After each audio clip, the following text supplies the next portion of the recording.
From the beginning of the past decade until late 2014, Venezuela has benefited from historically high oil prices, which enabled increased public spending on ambitious programs.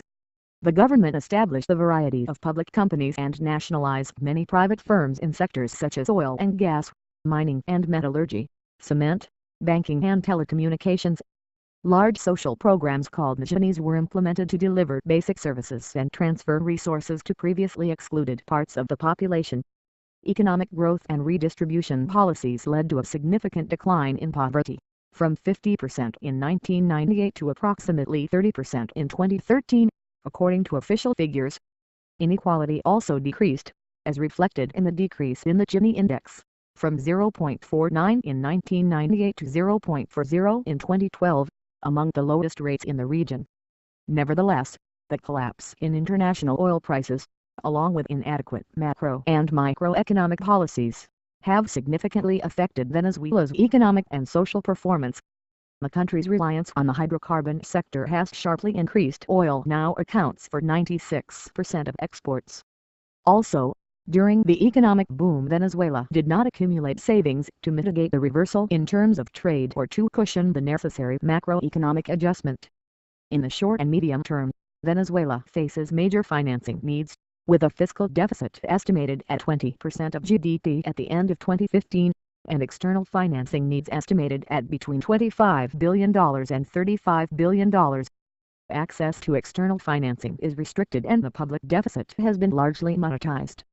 The source of financing, price controls, limitations on access to foreign currency, and the collapse of the private sector in the provision of basic goods, have cumulatively led to one of the world's highest inflation rates. These imbalances generated pressure on the exchange rate even before international oil prices collapsed in late 2014.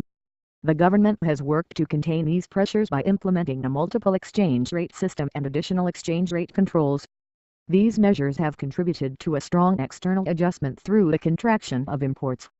However, they have been unable to stem the outflow of foreign currency.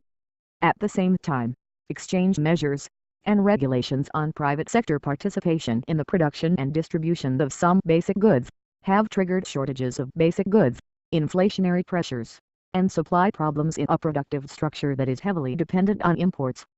In early 2016, the government switched to a dual exchange rate system, at the same time devaluing the lowest official rate by 37%, from 6.3 BSF per US dollars to 10 BSF per US dollars, and ordering that the other exchange rate would be a floating rate. The government also announced an increase in fuel prices, although the new prices are still heavily subsidized. As a result, Venezuela faces major stagflation. GDP is estimated to contract in excess of 10% in 2016, implying a cumulative output contraction of more than 20% since 2013. Private consumption has collapsed as runaway inflation eroded incomes. Moreover, investment has plunged, undermined by widespread distortions and uncertainty, causing the capital stock to shrink. The sharp compression in domestic demand has been accompanied by a collapse in imports. Output was further undermined by a severe drought that, together with underinvestment in the hydropower system, triggered an electricity crisis, which has abated in recent months. Falling global oil prices have deepened macroeconomic imbalances. The current account recorded a significant deficit in 2015, after a small surplus in 2014, with a sharp decline in the surplus of trade given that the price of Venezuelan oil fell 50% in 2015, in line with international crude prices and despite a marked decline in imports.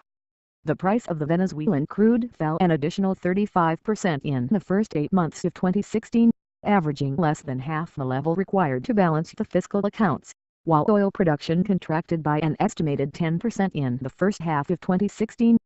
Consequently, Venezuela faces major challenges. The most pressing challenge is to contain the major macroeconomic imbalances that are already reversing previous social advances. As a complementary measure, Venezuela needs to re-establish private sector confidence by improving the investment climate in an effort to strengthen its long-term growth perspectives, and to diversify its exports to reduce its extreme vulnerability to oil price fluctuations. Finally, these adjustments could be accompanied by an active, well-designed policy to protect the population living in poverty.